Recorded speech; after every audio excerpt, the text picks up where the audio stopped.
Hello viewers, আসসালামু আলাইকুম। Cooking থিয়েটারে আপনাদের সবাইকে স্বাগতম।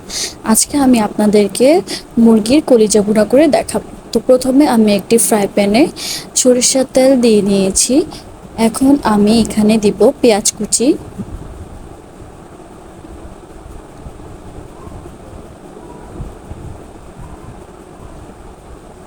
পেঁয়াজ কুচিটা ভালো মতো ভাজা হলে আমি এখানে দুটো তেজপাতা, দুটো দারচিনি, তিনটি এলাচ এবং কয়েকটি লং দিয়ে এটাকে ভালোভাবে ভেজে নিব।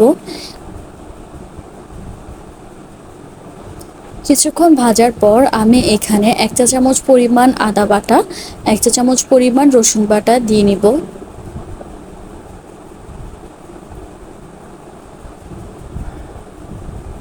এরপর আমি এখানে সামান্য পরিমাণে পানি দিব যাতে মশলাটা পুড়ে না যায়।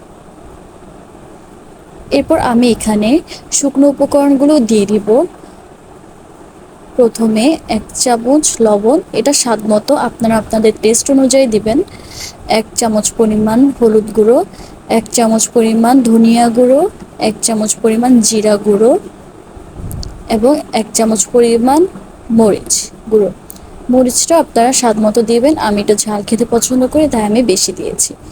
মশলাটা ভালোভাবে কষিয়ে নিতে হবে। মশলাটা এই পর্যায়ে অনেক ভালোভাবে কষানো হলে আমি এখানে ছোট ছোট করে টুকরো করে রাখা আলুগুলো দিয়ে দিব।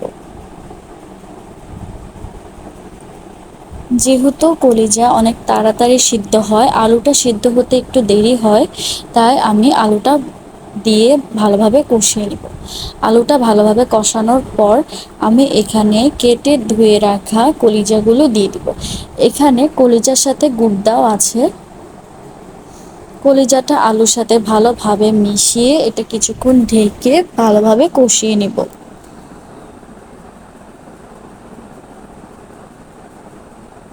খুব ভালোভাবে এটা কষানো হয়েছে। আমি এটাকে ভালোভাবে সিদ্ধ হওয়ার জন্য আমি এখানে পানি দিয়ে দিব আর সাথে কয়েকটা কেটে রাখা কাঁচামরিচ দিয়ে দিব।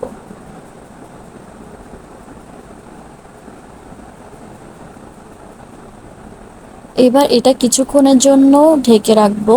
আমি এখানে কোনো ঝোল দিব না, ভুনা ভুনা করব। আমি এই পর্যায়ে রাখবো। এই তো আমার কলিজা ভুনাটা একদম রেডি। সবাই বাসায় একবার হলেও এটা ট্রাই করবেন। আমার চ্যানেলটা লাইক, কমেন্ট, শেয়ার করবেন। ধন্যবাদ।